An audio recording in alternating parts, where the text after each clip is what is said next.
दोस्तों, हमारे नई वीडियो सबसे पहले देखने के लिए हमारे चैनल भक्ति रस कथा सार को सब्सक्राइब करें व बेल आइकन के बटन को दबाना ना भूलें। वीडियो अच्छी लगे तो शेयर व लाइक जरूर करें। करते रहो। सुखदेव जी कहते हैं कि राजा भगवान की सृष्टि को, सारी सृष्टि को परमात्मा कैसे बनाता है। यहाँ पर सृष्टि उत्पत्ति की कथा सुखदेव जी ने परीक्षित जी को सुनाई है। सुखदेव जी कहते हैं राजा, सारी सृष्टि में पहले कुछ नहीं था। स्थावर जंगम अंडन उद्भिद स्वेदज जरायु बिल्कुल कुछ भी नहीं था, केवल परब्रह्म था।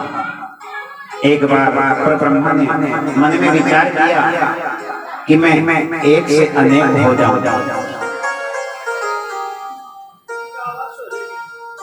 अकेला रहकर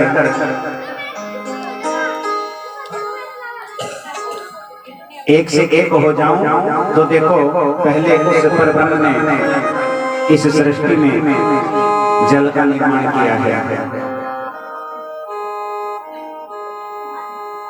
जल माने नार, नार में रहने वाला। हाँ जी, थोड़ा सा मेरी बातों का ध्यान रखो। ऐसा ना समझो कि मैं जो कुछ बोलता जा रहा है आप कुछ नहीं सुन रहे हो, ऐसा ना समझो। वार्ता बंद कर दो, ध्यान कथा में लगाओ। समझ में ना आ रही हो तो वो भी बता दो।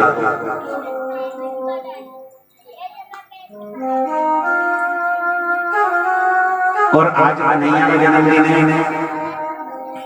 कितनी माताएं बहनें हैं जिनके यहाँ कन्हैया है, जिनके घर पर कन्हैया है वो कितनी माताएं हैं। हाँ, पूरे गांव में 2 ही कन्हैया है। मेरे तो घर रखे, मुझे क्या जरूरत लाने की, मैं तो ताले में बंद करके धर गई। बेइज्जती समझते हैं अपनी, अहंकार है। इस गांव में बहुत सारे लोग ऐसे मेरे को समझ में आ रहे हैं कि जिनमें अहंकार की बू आ रही है। बहुत लोग ऐसे।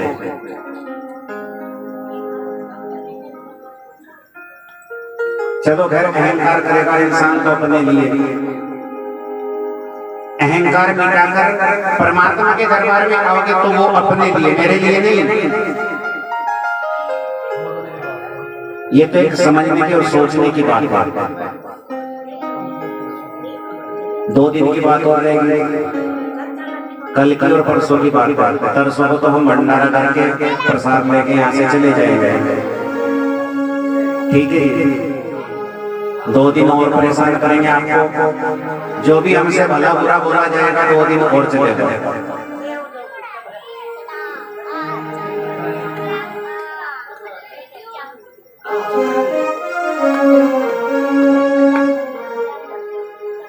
पता ही नहीं है भगवान का उत्सव कैसे मनाया जाता है, कोई पता नहीं है।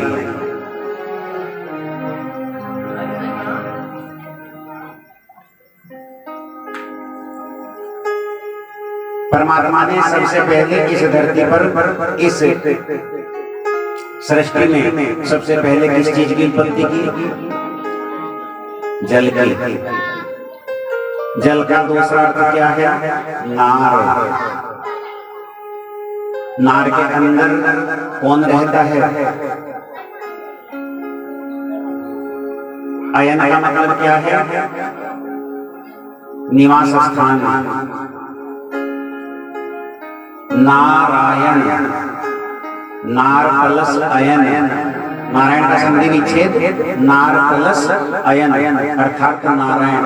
नारायण जल के अंदर रहता है, जल के अंदर निवास स्थान है जिसका। उस परमात्मा ने अपना निवास स्थान बनाया जल में। और सबसे पहले अपनी नाभि कमल से ब्रह्मा जी को उत्पन्न किया। ब्रह्मा जी की उत्पत्ति हुई। ब्रह्मदेव कमल में बैठे हुए इंतजार कर रहे हैं उस घड़ी का। चारों ओर देख रहे हैं कि मुझको किसने उत्पन्न किया, पता नहीं चल रहा।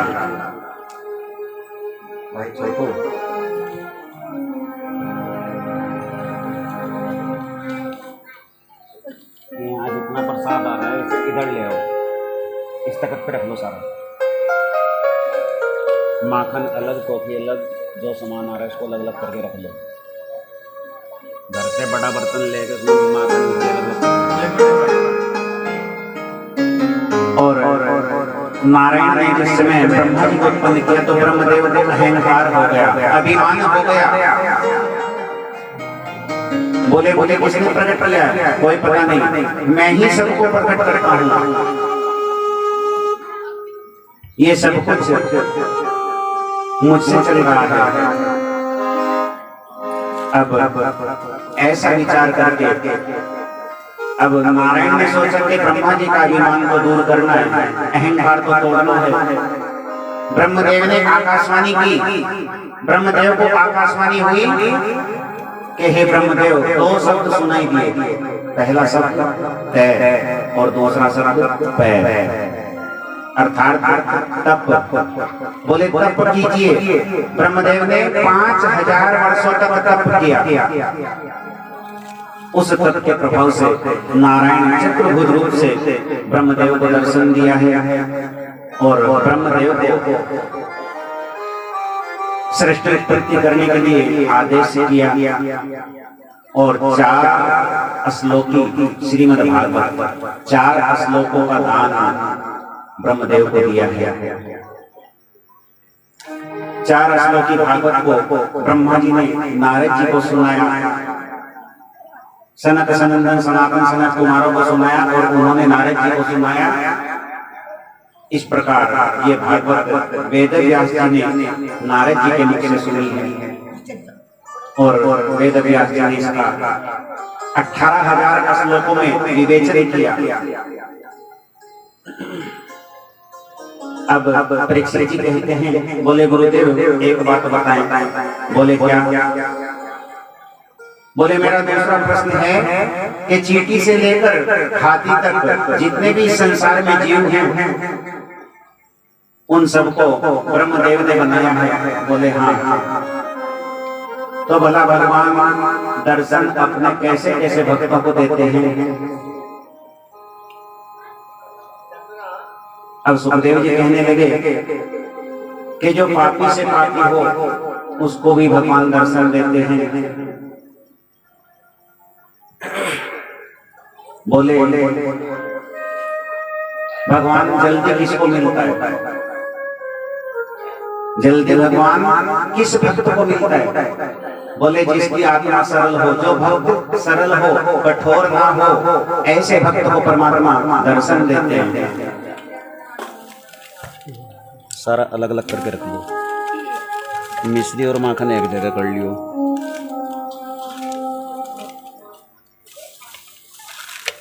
बोले राजा ने कहा कि भगवान उसी को मिलते होंगे जो दिन में 5-7 बार स्नान करता है। सुखदेव जी ने कहा बोले नहीं, यदि 5 बार स्नान करने वाले को परमात्मा मिल जाया करते तो जो जंगल में बिल्लों की जो टोली थी, बिल गुहराज सबरी, इन भक्तों को जंगल में स्नान कौन करता है? जंगल में 6-6 महीने स्नान नहीं करते बिल लोग। इनको भगवान ने दर्शन क्यों किया? यदि 5 बार स्नान करने से भगवान मिलता है। बोले तो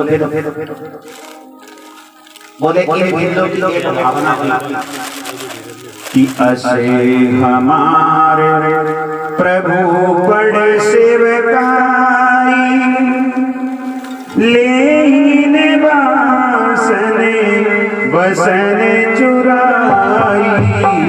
अस हमारे प्रभु बड़े सेवकाई, लेने बासने बसने चुराई।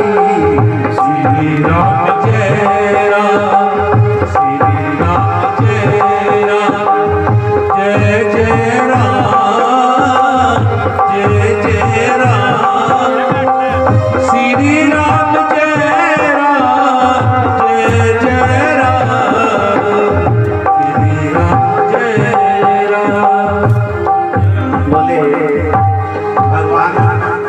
जब यही यही देखते कि मेरा भक्त स्नान करता है कि बिना स्नान के है, तो फिर उम्र को देखते बोले यदि भगवान उम्र को देखते, लंबी चौड़ी दाढ़ी बढ़ा करके, लंबी लंबी जटाएं बढ़ा करके ऐसे बूढ़े व्यक्तियों को यदि भगवान मिल जाया करते, तो फिर भक्त ध्रुव छोटा सा बालक 5 वर्ष का है, भक्त ध्रुव को भगवान ने दर्शन क्यों दिया? भगवान कभी कभी नहीं देखते, वो तो छोटे बालक को भी दर्शन देते हैं। बोले तो फिर ज्यादा पढ़े लिखे को दर्शन देते होंगे जब भगवान उम्र भी नहीं देखते। जिसकी ज्यादा विद्या है, ज्यादा पढ़ा लिखा है, यदि ऐसे व्यक्ति को भगवान दर्शन देते तो फिर गजेंद्र नाम का हाथी, गजेंद्र नाम का हाथी, वो तो बेचारा बिल्कुल अनपढ़ है, कुछ भी नहीं जानता, जानवर है, भला उसको दर्शन क्यों दिया? सज्जनों, गजेंद्र नाम का हाथी गो कहने से, केवल गो शब्द बोलने से भगवान गोविंद दौड़ करके चले आए रक्षा करने के लिए। बोले तो फिर किसको दर्शन देते होंगे? जब पढ़ाई लिखाई नहीं देखते तो फिर जात पात देखते होंगे। बोले नहीं, जात पात भी नहीं देखते। यदि ब्राह्मणों को, ठाकुरों को, रजपूतों को, ऊंची जाति वालों को भगवान दर्शन दे दिया करते, तो फिर विदुर नाम का जो मनोमणि है, वो दासी का पुत्र है, उसको दर्शन कैसे दिया? बोले महाराज मुझे बताइए कि विदुर कौन है? सुखदेव जी बता रहे हैं कि हे राजन, पांडवों के साथ कौरव जब अन्याय कर रहे थे, जिस समय जुआ में पांडव हार गए, कौरव जीत गए, ये उस समय की बात है। लाक्षागृह में पांडवों को जलाने की कोशिश की गई, तब कौरवों के पिता धृतराष्ट्र ने, धृतराष्ट्र के सामने विदुर जी बैठे हुए थे, क्योंकि महामंत्री थे। विदुर जी समझा रहे थे कि हे राजन, मैं आपको मंत्री की तरफ से नहीं समझाता, मैं आपको भाई की तरफ से भी नहीं समझाता, मैं केवल आपको एक आम जनता की तरह से, जैसे आम जनता, ऐसे मैं आपको समझा रहा हूँ कि आप पांडवों के साथ अन्याय ना करें, पांडवों को अन्याय से ना मारे, क्योंकि अन्याय का बीज फल नहीं देता, अन्याय की बेल पर कभी फल नहीं लगता, सुख का फल नहीं लगता। अब इस प्रकार की वार्ता जब चल रही थी, तो बीच सभा में उसी समय दुर्योधन इन बातों को सुनता हुआ आ गया। दुर्योधन ने आकर के कहा, कहने लगे, हे दासी के पुत्र, तुम अभी इसी वक्त यहाँ से बाहर निकल जाओ। धक्के देकर के बाहर निकालने का तैयार हो गया, अपमानित करने लगा, तुम मेरे पिता को मेरे प्रति भड़का रहे हो, बाहर निकल जाओ यहाँ से। विदुर को बाहर निकाल दिया गया। विदुर रोता हुआ अपनी पत्नी विदुरानी के साथ कदम बदल में जाकर के रहने लगा, प्रण पट्टी बना ली, कदली फल खाते हुए दिन गुजरान करता, और यही आस लगाए बैठा है कि एक दिन कन्हैया मेरी इस कुटिया में जरूर आवेंगे। समय के साथ साथ मंत्री पद को छूट गया। एक दिन नगर में ढिंढोरा पिटवा दिया गया दुर्योधन ने, हस्तिनापुर में ढिंढोरा पिटवा दिया कि अब द्वारिकाधीश कल हमारे नगर में आने वाले हैं। इस खबर को जैसे ही विदुर जी ने सुना तो दौड़ते हुए अपनी पत्नी के पास जाकर के कहने लगे, बोले विदुरानी, अरे तुम्हें पता है आज मेरा मन कितना प्रफुल्लित है, आज मैं कितना खुश हो रहा हूँ। आज मेरी खुशी का ठिकाना नहीं है। इसे बाहर निकाल लो भाई।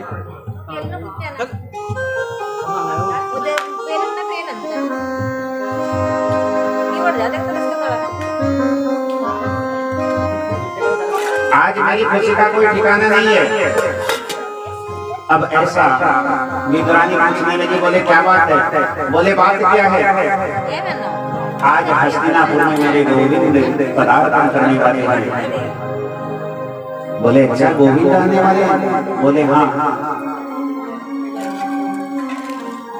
बोली ये तो बहुत अच्छी बात है, चलो कोई बात नहीं, लेकिन मेरे को दुख इस चीज का है कि मैं उनका दर्शन नहीं कर पाऊंगा। बोले क्या बात है? बोले मेरे पास अब मंत्री पद नहीं है। बोले मंत्री पद नहीं है तो क्या बात है? आम जनता की तरह से तो आप जा सकते हैं महलों में। बोले हाँ ये तो बात सही है। अब समय के साथ साथ दुर्योधन ने अपनी नगरी को, हस्तिनापुर को दुल्हन की तरह से फूलों से सजा दिया और कन्हैया की सवारी संधि प्रस्ताव लेकर कन्हैया दुर्योधन के महलों में आते हैं। हस्तिनापुर की सारी नारियां पुष्प वर्षा कर रही हैं। द्वारिकाधीश की जय हो, द्वारिकाधीश की जय हो। इस प्रकार स्वागत को देखकर नगर में भीड़ इकट्ठा हो गई। सभा में जाकर के कन्हैया ने दुर्योधन के बनाए सुंदर सिंहासन पर पदार्पण किया है। जाकर के विराजमान हो गए। विदुर जी भगवान का दर्शन करने के लिए लालायित हैं। सारी जनता के पीछे लास्ट में दीवार के सहारे लगे खड़े हैं। सोच रहे हैं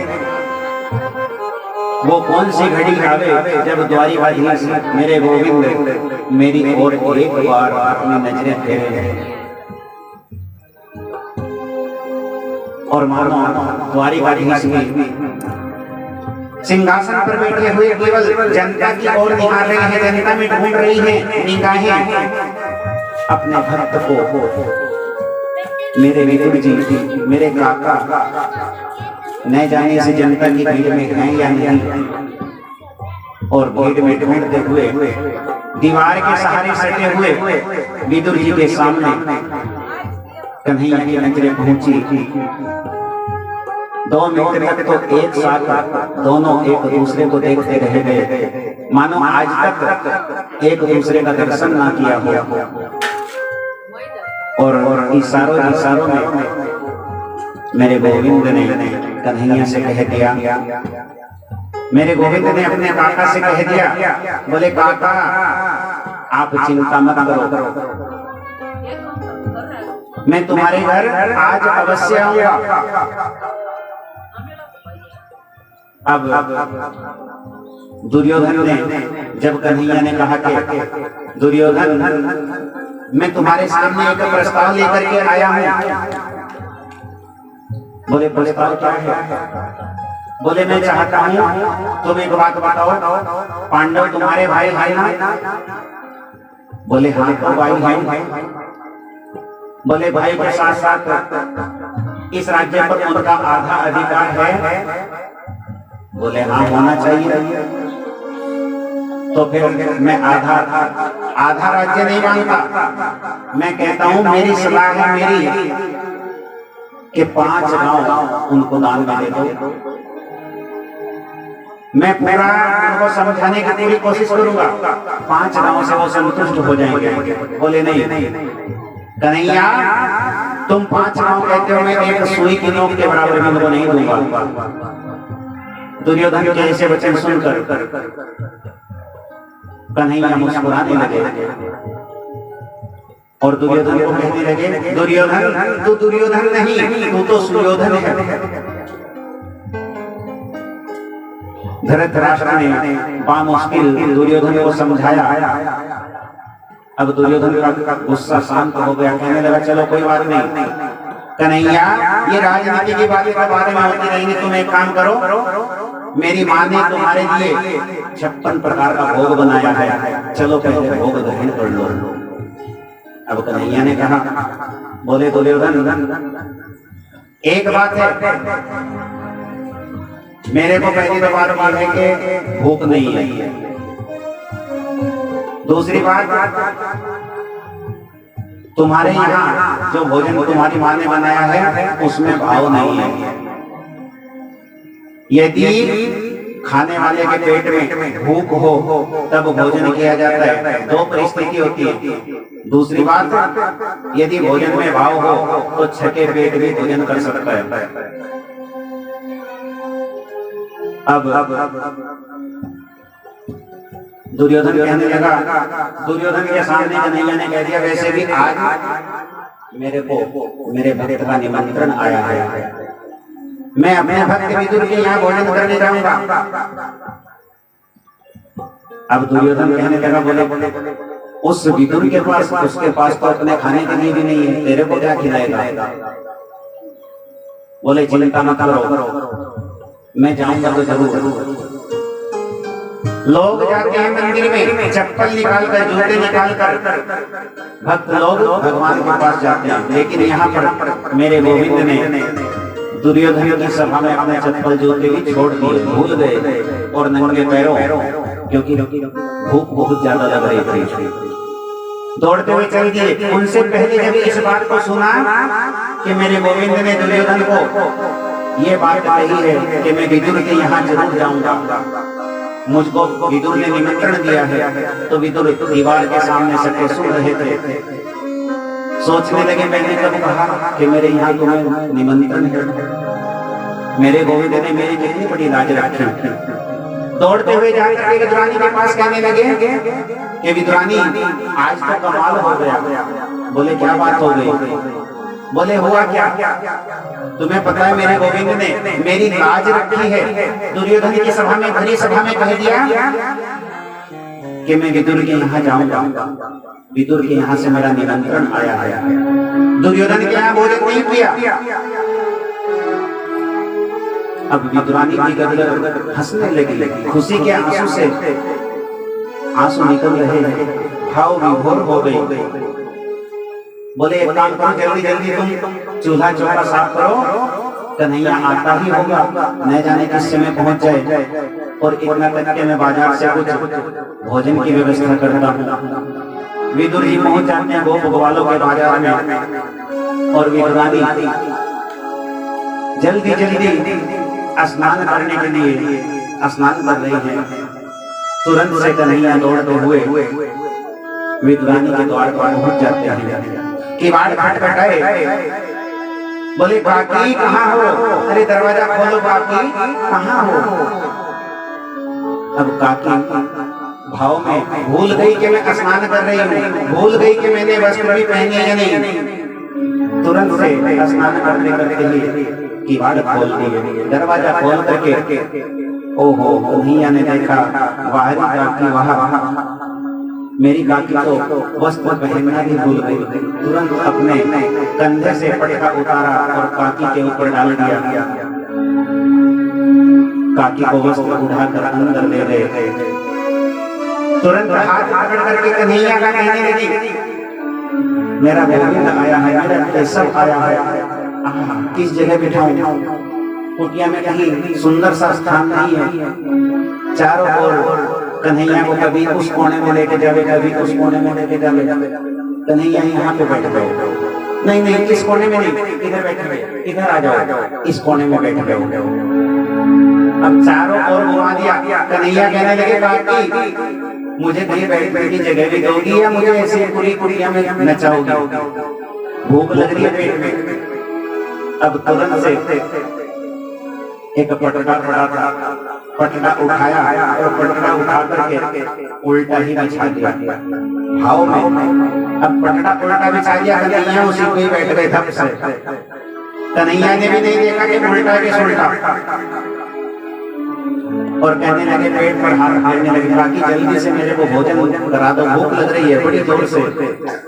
अब काकी सोचने लगी, भोजन तो बाजार में लेने गए, चलो इतना तक के वो आए, इतना तक के मैं तुम्हारे लिए फलों का इंतजाम करती हूँ। और दौड़ दौड़ी जाती है डलिया लेकर के कदली वन में, केले तोड़ तोड़ के लाई, सुंदर सुंदर फल लेकर के, और कन्हैया के सामने